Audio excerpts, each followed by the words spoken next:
What an interesting time that we're in right now. I tell you what.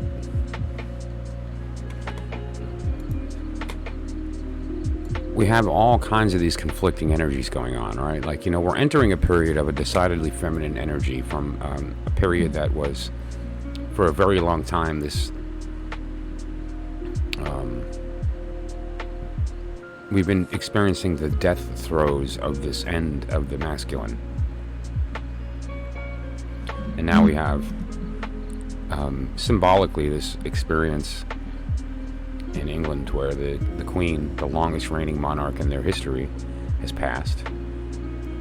And her son, through the, by virtue of the mechanics of their system, has been installed as king, right? He's been elevated from prince. And I do daily readings every day to kind of look at where are we in the world, where is everybody, how can we best navigate this circumstance that we've entered, whatever that circumstance may be, as we go through this together. And this is what comes up, right? So what we have here is the prince, death, and the queen. And, if you've been to my live streams, or if you've joined my channel for any period of time, then you'll know that I talk a lot about using the tarot.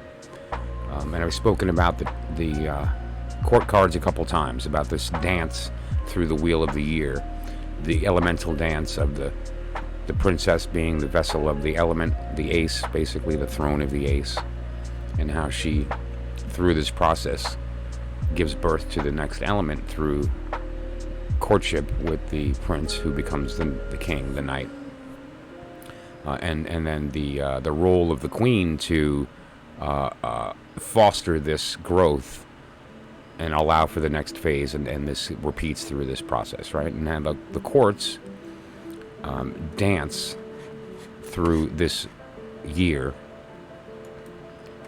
and it's their interplay that causes these different energies, right? And it's this interplay that we are, like it or not,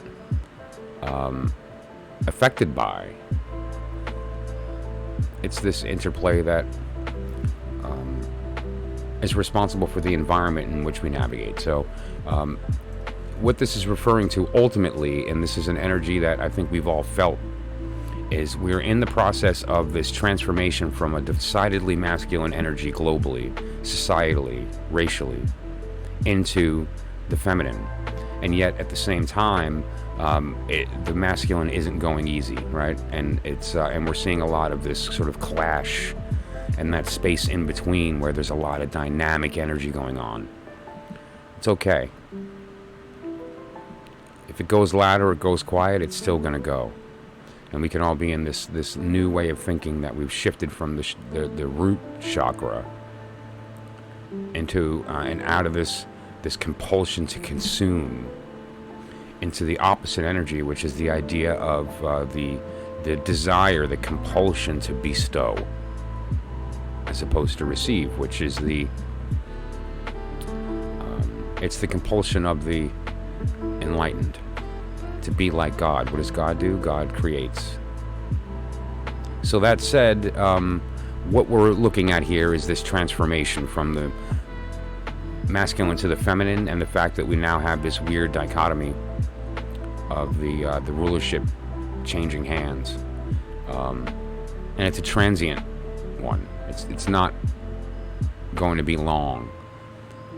He will not reign the same length of time that his mother did, of course, right? And we know even further than that, nothing about how this is going to evolve in the next period of time, whether it be the next decades or centuries with respect to that. So what I will say is that wherever we land in the very near future, it is decidedly feminine, and however we approach that from our opinion doesn't change the fact that that's where we're going to land. You can swim against the current. You may even make a little bit of progress, but eventually you're going to have to be carried by it, and you're going to wind up where it's going anyway. So, really it comes down to either succumbing to that and swimming with it, or swimming against it for a little while and eventually being taken anyway. That said, if you have any particular questions about your circumstance, or would like more information, you can give me a call or a text at that number. or direct message or email, and we can talk about that further. Okay, so thanks so much, and we'll see you next time.